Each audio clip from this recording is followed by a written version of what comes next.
Oscar hopes for Emily Blunt will be enhanced by the SAG Awards. Having missed multiple nominations, Emily Blunt hasn't yet felt the warm embrace of the Academy Awards. Nonetheless, she has received recognition from her peers by receiving multiple SAG Award nominations. She made her SAG debut in 2017 as a Best Actress contender for The Girl on the Train. Emma Stone defeated her in that race for La La Land, but she made a comeback to the SAG Awards in 2019 after receiving 2 nominations. The first was for Mary Poppins Returns, again for Best Actress. Blunt lost to Glenn Close in The Wife, but she did win Best Supporting Actress for A Quiet Place, her second race of the year, which John Krasinski, her spouse, directed. Then, earlier in the year, Blunt received another nomination, this time for Best TV Movie Limited Series Actress for The English. That category was won by Jessica Chastain for George and Tammy. That is one win from 4 SAG nominations, 2 of which came in a single year. Clearly, she is liked among SAG voters, although she had strong performances in the aforementioned 3 films, The Girl on the Train, Mary Poppins Returns, and A Quiet Place, as well as in The Devil Wears Prada and The Young Victoria.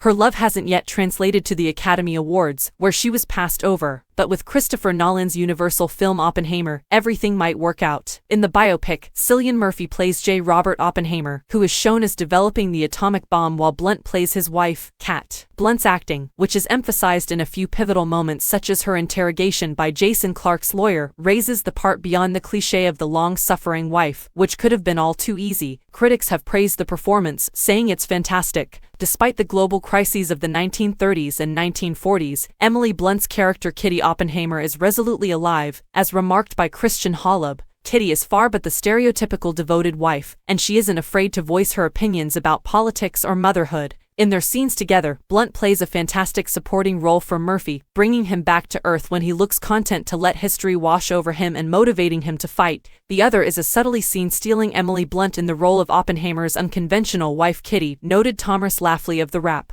Blunt's Kitty, who was once a socialite from the Bay Area, walks away on her own in what is arguably the most iconic security clearance hearing sequence in the film. She subsequently refuses to be held back by her new domestic job in Los Alamos. Kudos to Blunt for building the role with a fierce independence as Kitty defended Oppie from the political gamesmanship that plagued him, said Peter Travers of ABC News. Blunt may finally be headed for an Oscar nomination as a result, but let's wait to act hastily. Before Blunt can start counting her chickens just yet, she needs to gain nominations at a number of preliminary events. The good news is that she was just nominated for 2 prestigious precursor awards, the Golden Globes and the Critics' Choice Awards, for Best Supporting Actress. That's 2 for the record, but SAG may provide Blunt with the impetus to get nominated for or perhaps win an Oscar. At the moment, Davine for The Holdovers, Joy Randolph is ranked number 1, Danielle Brooks is ranked number 2, and Blunt is ranked number 3. Our other 2 picks for this category are Jodie Foster and Viola Davis. Nevertheless, historical SAG winners in this field indicate Blunt might prevail. 2 rising talents, Randolph and Brooks, are establishing themselves in blockbuster movies.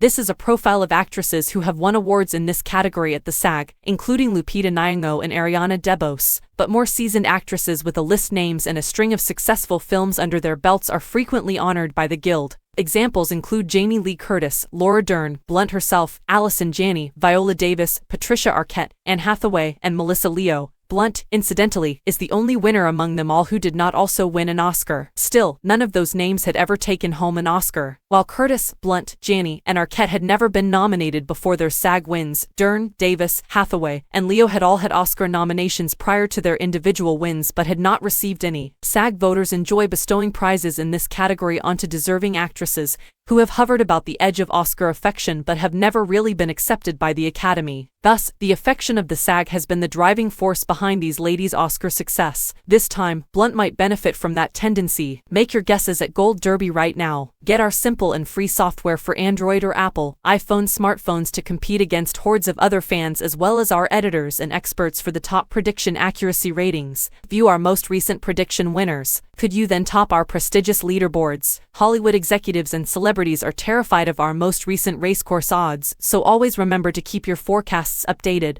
Don't pass up the fun. Participate in our well-known forums, where 5,000 industry insiders lurk daily to follow the newest news about awards and voice your sour comments. Everyone is curious to know, what are your thoughts? For whom do you forecast, and why?